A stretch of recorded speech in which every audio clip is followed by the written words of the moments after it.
right? When the economy's going good, folks have jobs, their incomes are rising. That's what directly impacts their demand for housing. And the good news is that the economy is still probably our biggest strength at this point in time, or it's definitely the least of my concerns. There are some red flags, and I'll point those out to you along the way, but I think overall the economic forecast is for continued growth through 2020. After I get that kind of boring stuff out of the way, then I'll go through the housing numbers, and I think the good news there is that I actually have good news. So I think Leslie was probably a little bit more pessimistic when she was here last January than what I'll be today, and the primary reason for that is because of the low rate environment that we have. So this time last year we were almost 5%. So we've revised our forecast up to be more optimistic, and that's largely because rates really matter. And we're starting to see that on the ground here in Santa Clara as well. And so it suggests that the trend will improve here locally in particular. And then I want to leave you with a couple of tips for success, because I think that the one big challenge that we're going to be facing this year isn't the economy, but is the consumer confidence element. I kind of jokingly call this like the brother-in-law effect or the Kool-Aid effect or whatever you want to call it. But, you know, without fail, I go around and do these talks all over the state. Every time, you know, you get the comment like, yeah, but my brother or my buyer's brother just told him to wait because prices are about to tank. You know, and whether that's backed up by the data or not, it's part of the kind of public consciousness out there. And so we got to be prepared to, you know, rebut that and have some good ammunition that gets buyers focused on what really matters in terms of home ownership. So I'll give you a couple of tips there. The other thing is on education, right? Because one of the things we find consistently in our survey research is that consumers have no idea what it takes to actually become a homeowner, particularly with respect to down payments, right? And so we do have an affordability crisis here in California. Not enough folks can afford home ownership. But that being said, there's a lot of folks who can afford home ownership who just don't know it, right? And don't know that they can actually get in there. So I think education is the key. And then I'll round out with just our hard number forecast for 2020 and give you some kind of guidance on what we see happening for the next 12 to 18 months. So let's do the boring stuff. The economic fundamentals are solid. We got a revised growth rate number for the third quarter, and it shows that although, you know, the pace of growth is nothing to write home about, right? We could probably leave the corks in the champagne bottles for now, but we do see this kind of ongoing steady growth in the economy of about 2%. Mostly a consumer-driven show right now, so you can see in the third quarter at least, and we don't have the full year in yet, but all of the economic growth is really being carried on the backs of consumers. So that's good when we're in a mode like we are now, where rates are low and consumer confidence is high. People are still going out there and spending on, you know, restaurants and new cars, and on the way up here I was seeing all kinds of new like boats and RVs. So people definitely are out there spending, there's no doubt. I also raise this though as a potential red flag, not because we see anything major changing with consumers, but consumers are susceptible to economic shocks, right? So if something bad happens in the global economy, if the stock market reverses course or does something like that, we pretty much have all of our economic eggs in one basket at this time. So it does raise a bit of a vulnerability that we just want to keep an eye on what consumers are doing, because there's not a lot of business investment happening. There's not a lot of new property and plant and equipment and spending happening. So again, if something happens to consumers, not a lot to fall back on. But for now, what it means is that we expect more steady growth in the overall economic numbers. I'm showing you core inflation here, not because I necessarily need to justify these student loans, but you know, this is one of those super nerdy, like esoteric economic concepts. The reason why we care about inflation in our business, though, is because that's what the Fed's looking at, right? And the good news is that inflation is in check and stable around the kind of 2% Fed target. And in fact, the Fed's told us they're not going to raise rates or lower them, frankly, unless something dramatic changes that was unexpected. And so we should continue to enjoy this kind of low rate environment through the balance of 2020. And probably the biggest feather in our cap right now is the labor markets, and that's certainly true in this economy as well. Nationwide, we're at 3.5% unemployment, and actually we're a bit lower than that here. Locally, we should get the December number that might even be a little bit better when that comes out on Friday. And yet, despite that, we continue to add jobs at about a 1.5% clip, which is actually, again, that's not a blockbuster number in terms of overall growth rates, right? It's 1.4%, but in the context of an economy where only 3% or so of the folks who want jobs don't have them, it's actually pretty remarkable that we can continue to add jobs, several 100,000 jobs per month. And so the economy is going strong, and I think that will continue to be a tailwind for housing throughout 2020.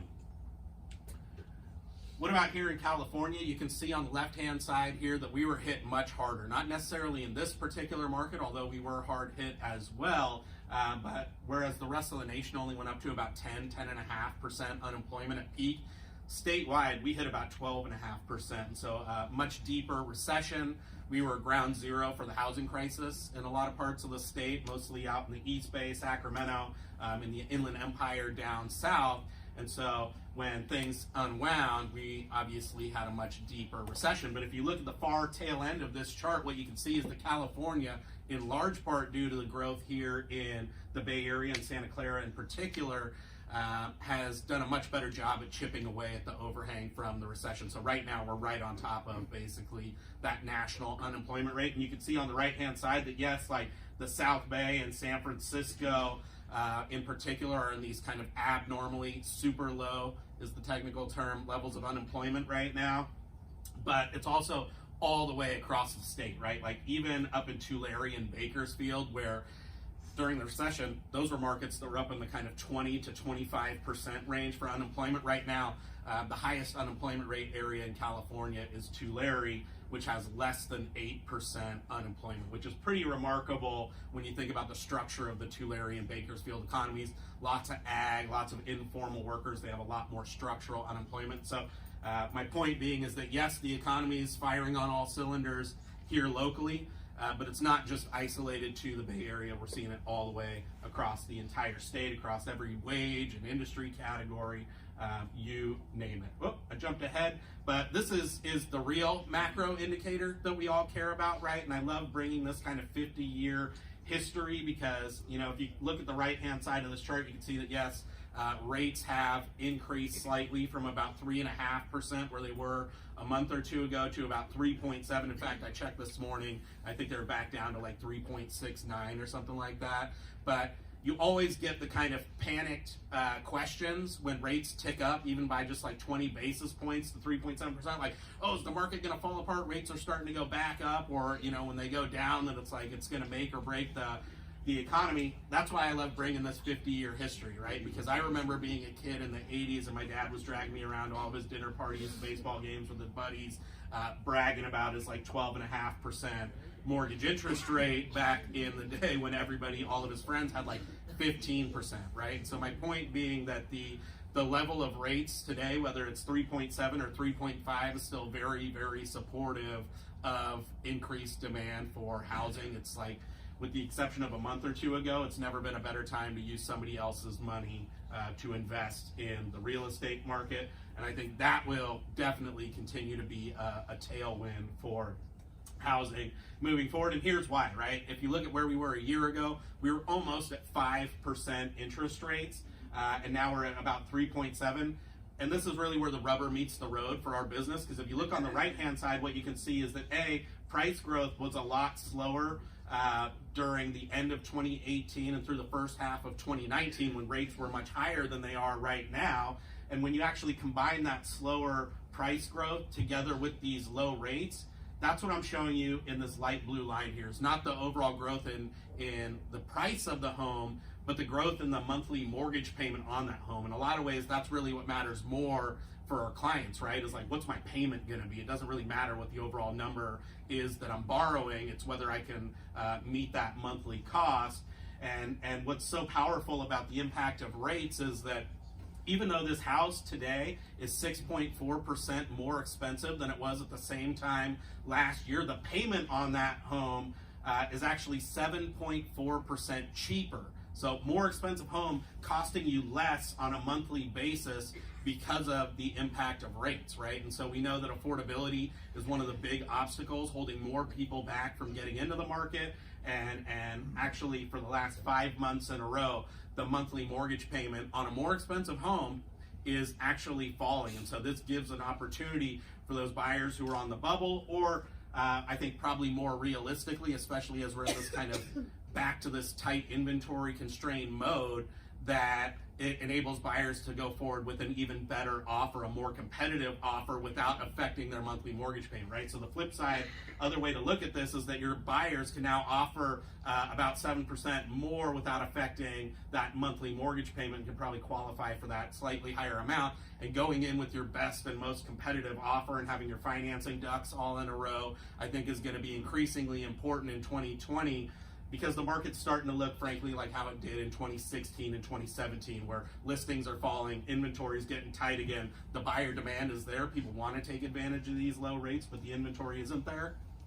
So, what this chart tells me is that we need to make sure that we go in with our best possible offer, and rates are giving us the breathing room to be a little bit more competitive on the buy side, and I do think that's going to help on the buyer demand piece, but we've also got to be proactive about that in terms of advising our clients, right? So that's the macro stuff. How's it playing out in housing? Well, the good news is that housing is going up. We've had, I think, our 5th consecutive month where we're both above 400,000 home sales statewide, and also the 5th consecutive month of growth where sales were increasing on an annual basis, right? And this is the impact of low rates finally kicking in and giving consumers the kick in the pants that they need to jump into the housing market. That being said, even with this 5 months of growth, we're still about 2% below through the first 11 months, and we'll put out the December numbers next week.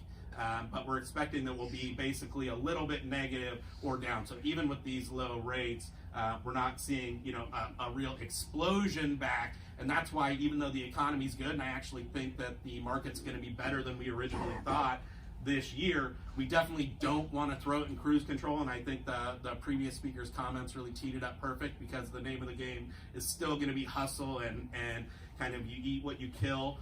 We can't rely on this kind of rising economic tide or low rates to just kind of take care of things for us. We're still going to have to get out there and make it happen, because you can see in this chart the structural issues that still underlie the housing market here in California.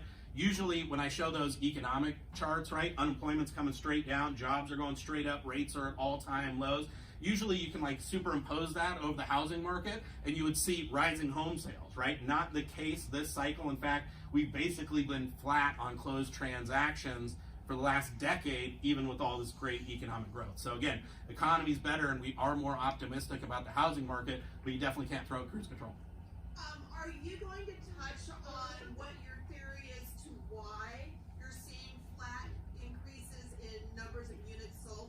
I have a theory, but I'd like to hear yours. Yeah, for me, it's two things, or really one thing with two different aspects. It's the lack of housing that's available and what it does to affordability. In some ways, specifically here, I think we're a poster child for this here in Santa Clara, but our biggest strength is in some ways also our biggest weakness, right? Because we do have a booming economy that's churning out all kinds of high income earners, lots of $100,000, $200,000+ a year income earners that butts right up against a lack of available inventory, and so housing has become commoditized and goes to the highest bidder, right? But I think part of what's holding back our growth in numbers of units sold is the tax implication, and specifically property taxes for people who are looking to move up, and the owners believe in that cost, and then older people, boomers and the like, who are realizing that because we've made such great advances in our prices, they're going to get hit with capital gains unless they wait till someone dies, they get the stepped up basis. Yeah, definitely. So I think the capital gains are definitely a big one. I think the tax reform, loss deductibility and caps are also holding the market back. But this is a trend that existed well before the tax changes came into effect too. So we were flat even 2010 through 2017 before tax reform. We had lots of great economic growth, and that still wasn't enough. So I do think those are definitely compounding the issues, but I think it's also indicative of just the lack of supply that's out there. We have more jobs and more people living here than ever before, and yet our housing stock hasn't changed that much. But those are definitely great points. The good news is that this is part of a broader trend, right? So the 5.5% increase wasn't just a blip. This is actually something you can see is directly tied to rates. So as rates were creeping up to 5%, you saw the retrenchment in transactions really drop off pretty significantly, almost reaching the double digits.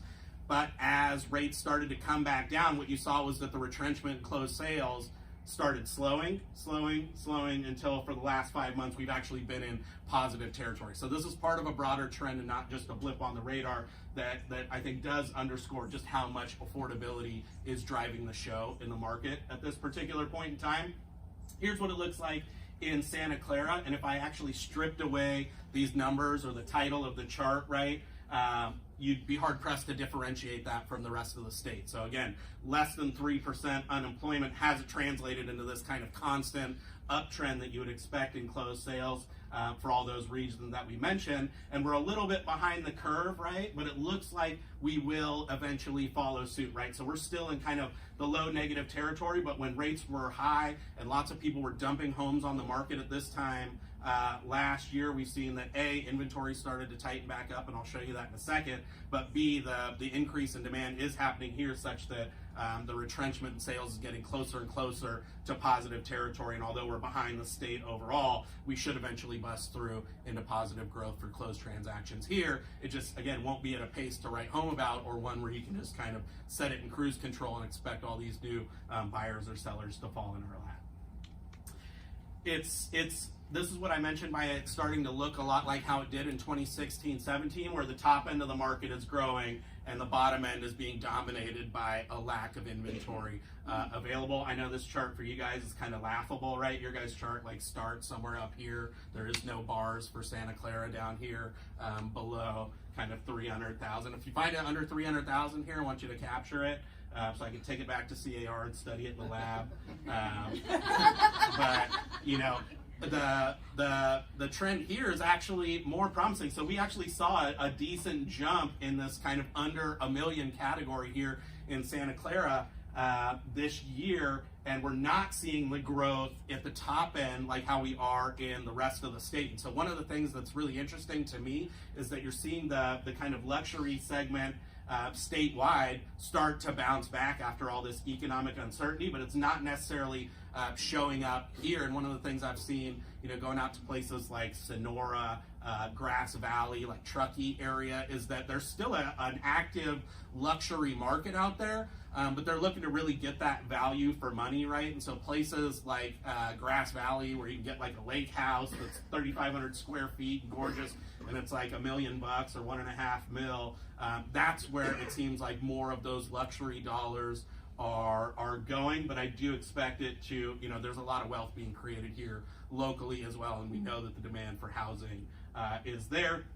The good news is, and again, we expect the growth in transactions to continue because the pending numbers are the healthiest we've seen in about 5.5 years. So we've had the biggest growth in pending sales that suggests that at least for the first couple of months of 2020 that we can expect that growth in transactions to continue, right? But we're starting again to look like how we did in 2016 and 17, right? So if you go back to the beginning of 2019 when we were almost at 5% rates, we had, you know, a lot of folks who are thinking that the market was about to tank. We're in a bubble. These rates are going to kill everything off. And we had a lot of folks trying to lock in those gains and a big jump in active listings, right? So you can see that the gap between like listings in 2019 compared to 2018 was really big at the beginning of the year. But as rates started to come back down, people realized like, oh man, the world really isn't ending and it's still a good time to own Bay Area real estate.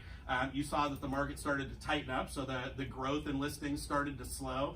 And by the time we got into the third quarter, we were back into a retrenchment mode where the number of active listings was actually falling again. And in fact, if you look at where we were in November, and all indications are that December will continue to follow suit, is that we're in double-digit declines for active listings, right? Another reason why price growth was so slow was that we were seeing listings grow by like 35 and 40%. So at the same time, buyers had more anxiety, more economic uncertainty. It was also the same time sellers were trying to cash in, and there was a lot more options for the buyers out there, and so that led to slower price growth. But now we're back into a mode where the demand has come back because of these low rates, and sellers realize that it's not the end of the world, and so we're back to this kind of tight inventory environment. And you can see that that's particularly true at the bottom end of the market, right? So I think for the entry level, for those first-time home buyers,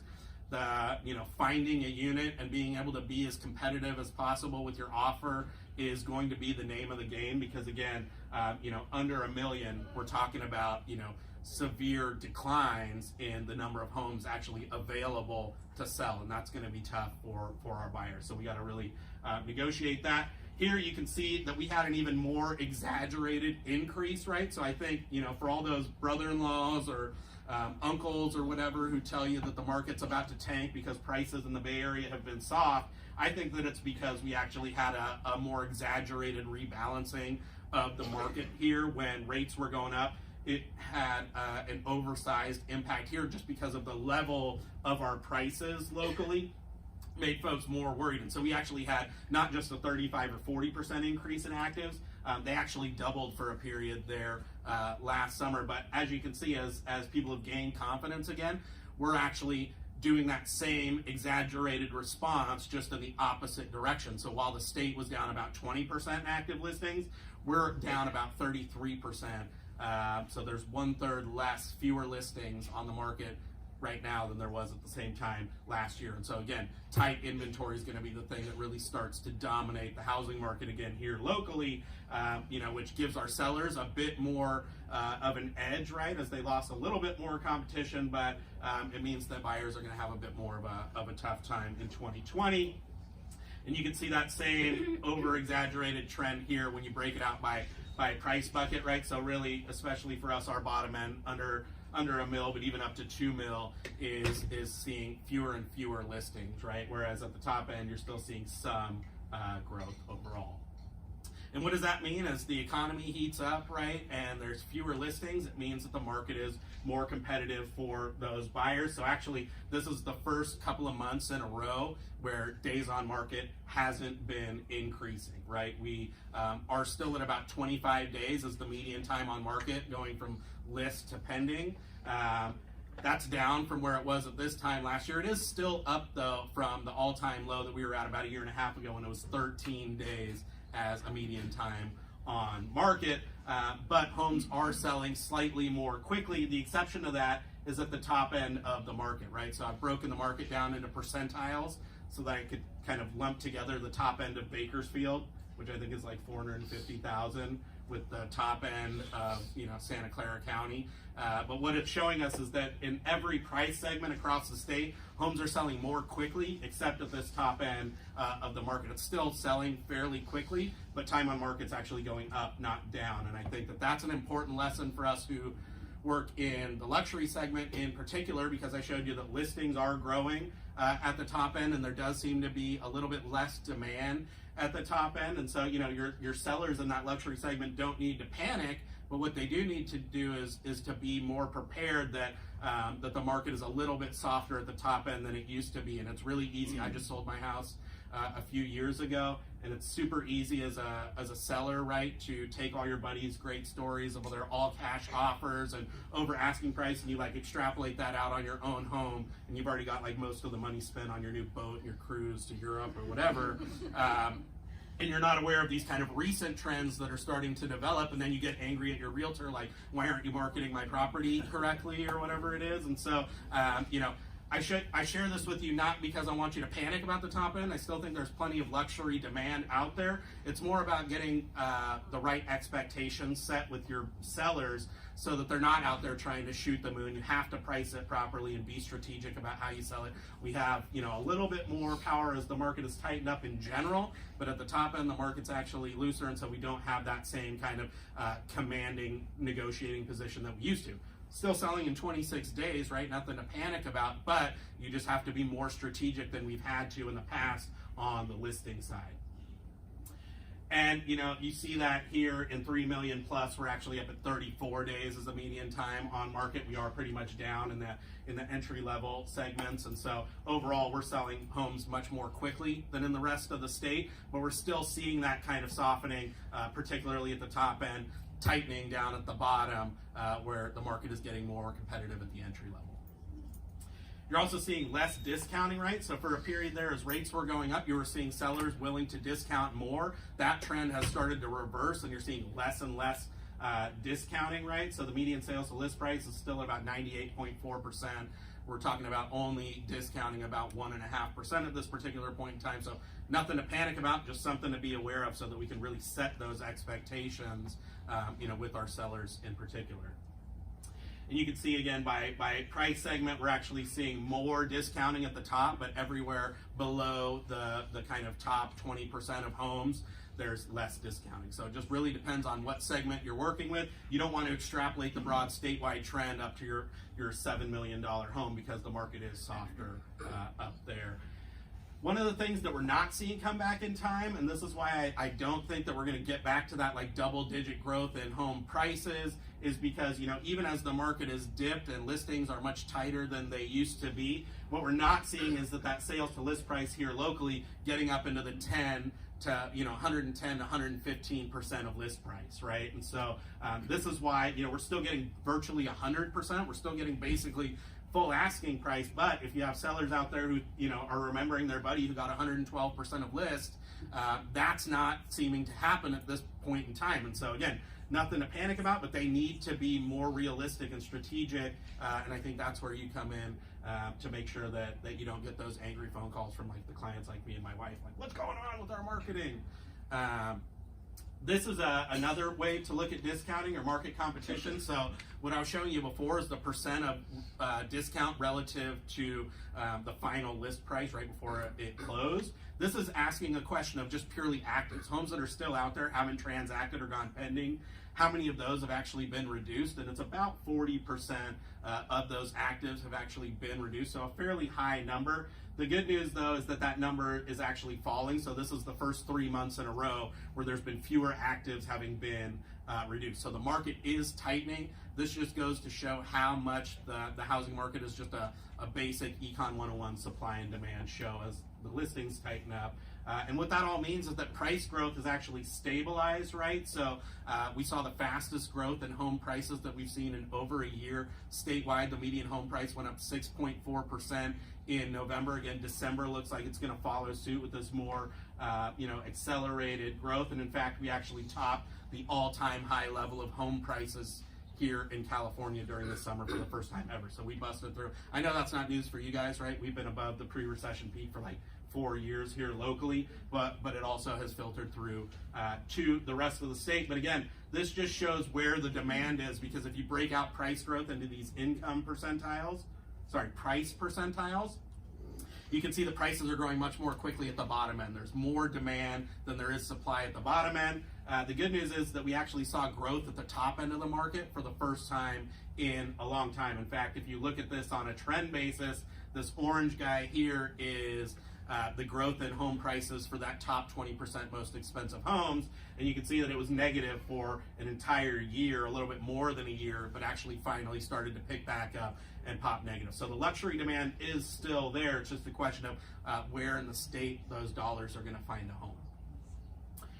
And you see that same trend happening here. So again, we're slightly behind the curve, both in terms of that increase in listings, or increase in sales rather, and also a little bit behind the curve in terms of increasing in prices. But what you can see is that softness in prices really overlays almost perfectly with the increase in rates. As rates went up, people freaked out, listings went crazy, prices got a lot softer, but as the market has tightened back up, lo and behold, the price weakness has actually abated, and we got our first month of increased prices here in Santa Clara. And again, this is just a function of that supply and demand. When listings go down 33% and we're at 3.5 to 3.7% rates, there's more demand, and that puts upward pressure on home prices because there's just not enough available stock out there.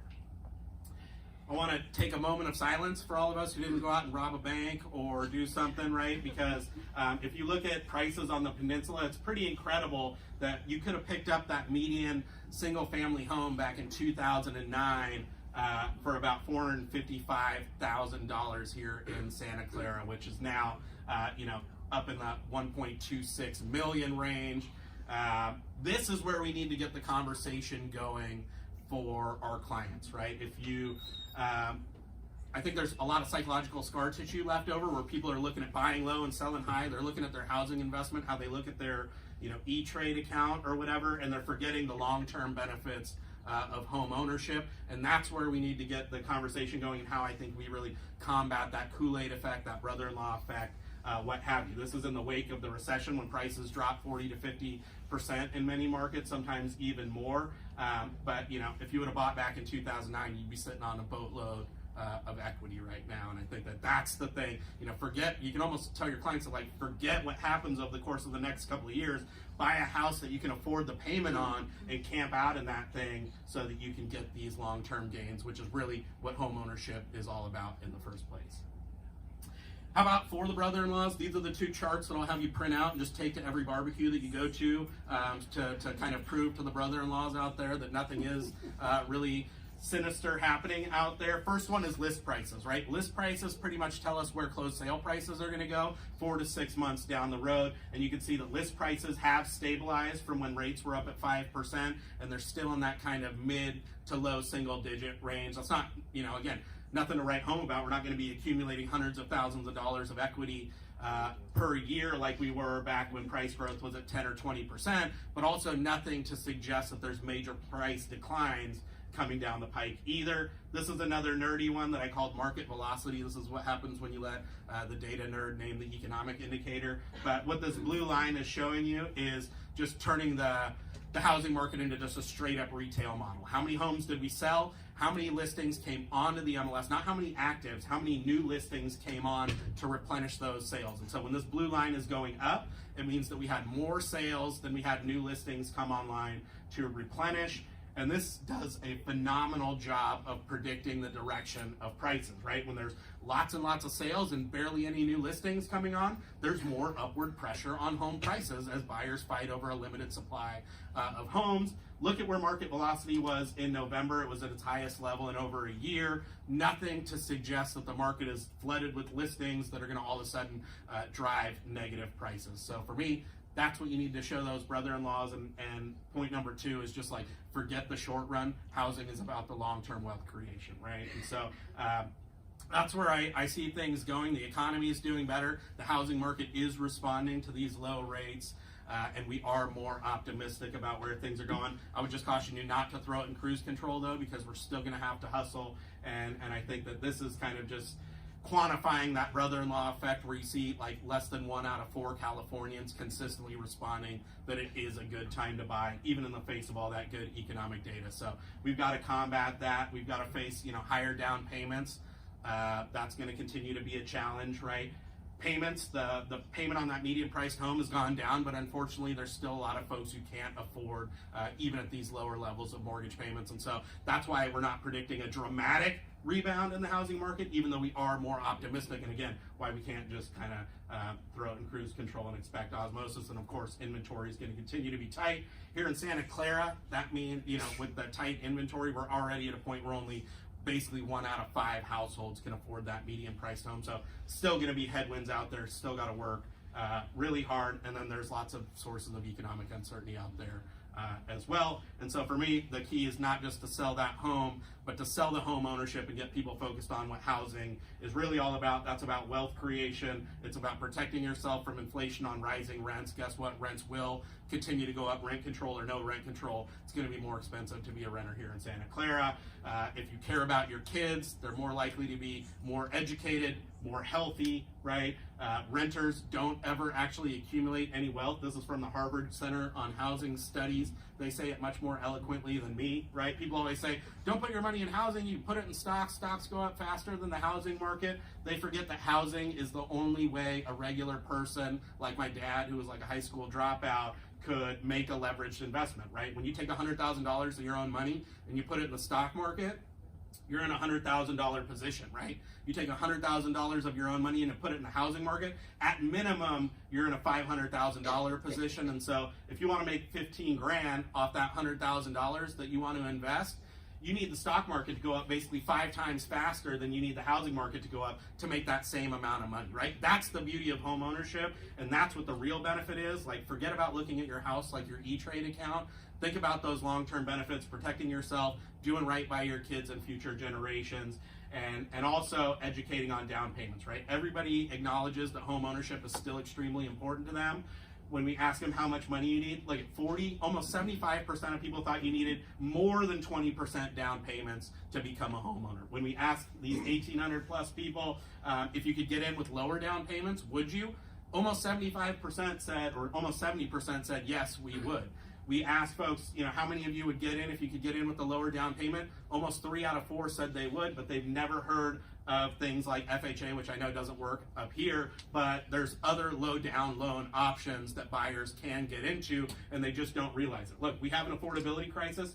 4.6 out of 5.8 million renter households can't afford to buy, but guess what? That still leaves 1.2 million renter households who actually can afford to buy and just don't know it. And so when we've been stuck at 400,000 home sales, 1.2 million high-income renter households is nothing to sneeze at, and I think that's how we succeed, even regardless of what happens in those broader economic indicators. And so I know I've gone on forever, and they're about to pull out the shepherd's hook, so I will wrap up with the economic forecast, which suggests that the economy will continue to grow, but just at the same kind of moderate, uninspiring pace of about 2%, 1.5% to 2%. Unemployment's going to stay low, and inflation will stay in check, so we should enjoy these low rates through the balance of the year. We don't expect big swings in rates one way or the other this year, and that's a huge reprieve for our buyers, as hopefully I'll beat to death by now. What that means for our housing market here in California is that sales are actually going to pick up, but only by about 1% to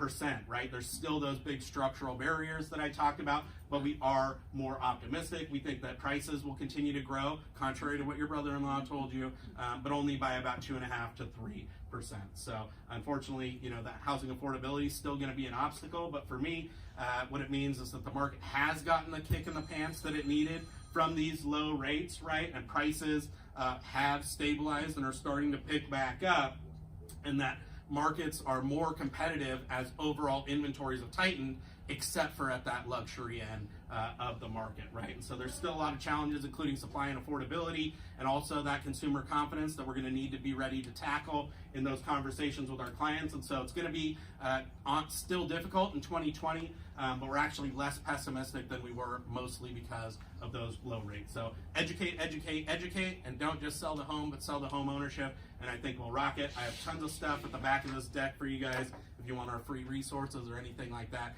And I thank Jeff and everybody else for having me out today. Great, fantastic. I want to do questions. Let's do it. 2 questions. So when you do the list price to sales price ratios, are Yes. you using the original list price before? Nope, so that was the final listing price right before it went pending. So it's like basically how much concessions were made through the transaction at the end, basically through that sort of process. I was just wondering if you guys have any research on market trend based on the stock market? I try to, I know this is totally counterintuitive, but I try to not look at the stock market that much. I know that this market is heavily influenced by wealth creation and things like that. But, I think that that's also picked up just by whether these companies are hiring and making corporate profits, which is something that we do look at.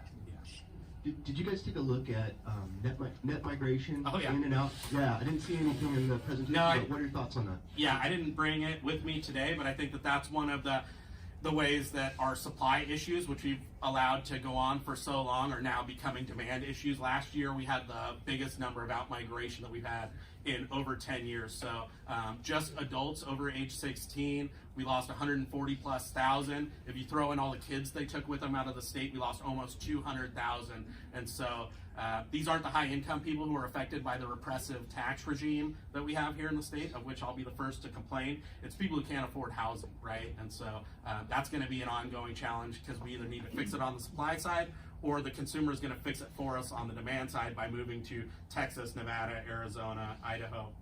Yeah.